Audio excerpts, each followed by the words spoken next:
Salam. Bugün monitoring 5'te Sirli Bağ mətnini izah edəcəm. Bir zamanlar dağların ətəyində yerləşən sakit və kiçik bir qəsəbə vardı. Bu qəsəbə sakitliyi ilə məşhur idi. Deməli, qəsəbə necə idi? Sakit və kiçik idi. Harda yerləşirdi? Dağların ətəyində. Bu qəsəbə nə ilə məşhur idi? Sakitliyi ilə. İnsanlar adi həyatlarını yaşayır, heç nəyin dəyişmədiyini düşünürdülər. Deməli, insanlar nə düşünürdülər? Heç nəyin dəyişmədiyini, hər şeyin eyni qaldığını düşünürdülər. Amma bir gün hər şey dəyişdi. Qəsəbənin kənarındakı tərk edilmiş bağı hər kəs bilirdi. O bağ illərdir kimsəsiz idi. İnsanlar onun ətrafından keçərkən daim narahat olurdular. Çünki bu yerin sirli olduğunu deyirdilər. Deyilənə görə həmin bağda gecələr qəribə səslər eşidilir, ağaclar sanki öz-özünə pıçıldayırdı. Deməli, uşaqlar, insanlar bu bağa niyə sirli deyirdilər?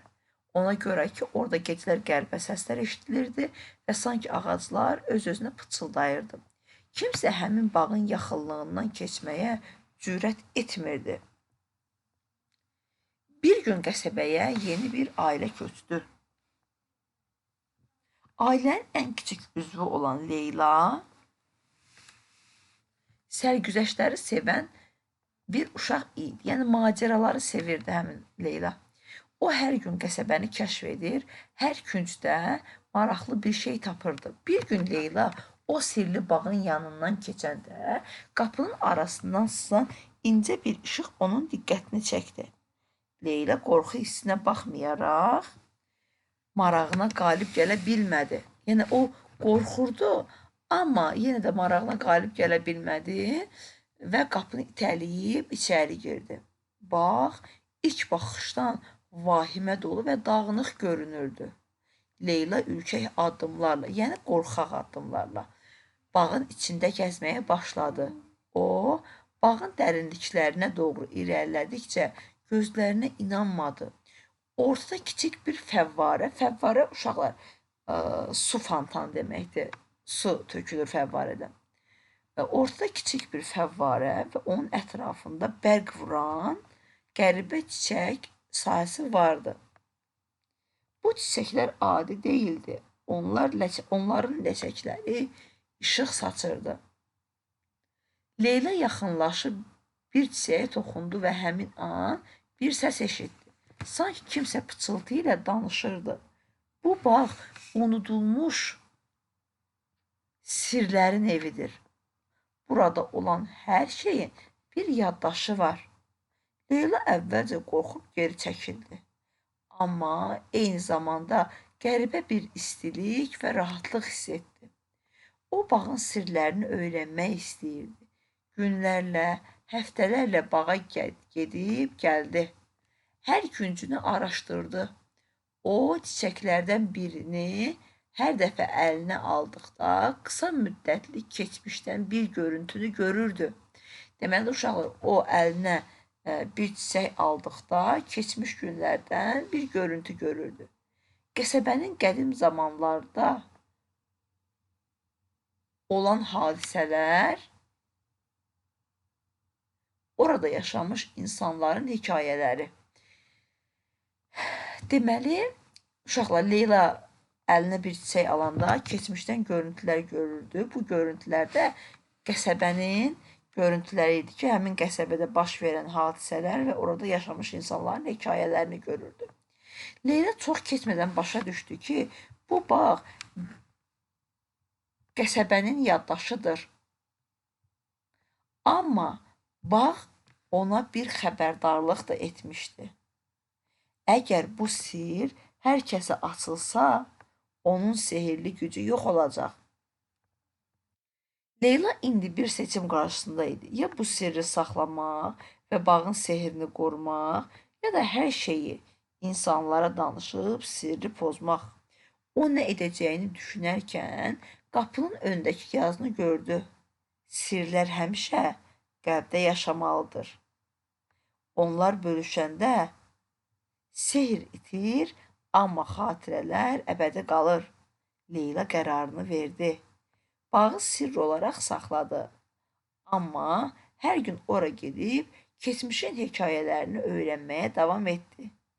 İllər sonra o öz hekayəsini yazdı. Beləliklə sir dolu bağ hələ də orada qəsəbənin kənarında öz sehrini qoruyurdu. Bağın içində Leyla ilk olaraq nə gördü? Böyük bir heykəl, kiçik fəvvarə və işıqlı çiçəklər gördü uşaqlar. Mətnə əsasən bağın sirri nə idi? Qəsəbənin yaddaşı olması idi. Yəni qəsəbəyə aid bütün hadisələr bağın yaddaşında idi.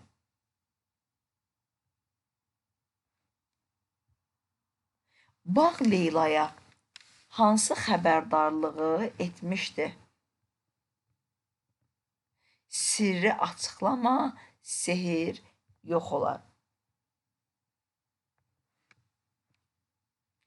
Leyla bağın içində hansı hissləri keçirdi? Uşaqlar, o istilik və rahatlıq hiss etdi. Baxın, yəni həmin hissəni də göstərə bilərəm. O qorxurdu, amma qəribə bir istilik və rahatlıq hiss etdi. Leyla çiçəklərdən hansı görüntüləri görürdü? Qəsəbənin qədim hekayələrini. Leylanın marağını nə cəlb etmişdi? İnsanların danışdığı, bir dəqiqə, Leylanın marağını nə cəlb etmişdi? Qapı arasından sızan, gəlin baxaq uşaqlar.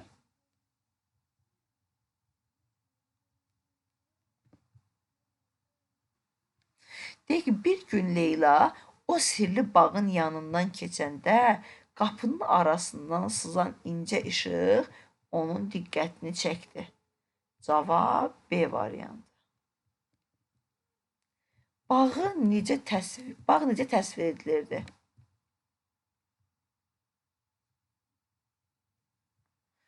Dağınıq və vahiməli təsvir edilirdi. Çünki insanlar orada bir sirr olduğunu düşünürdülər.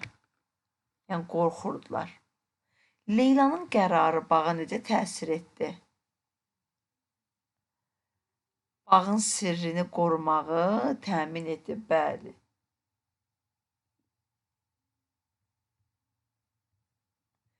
Leylanın hekayəsi bizə nə öyrədir? Sir saxlamağı bacarmaq lazımdır. Diqqətinizə görə təşəkkür edirəm.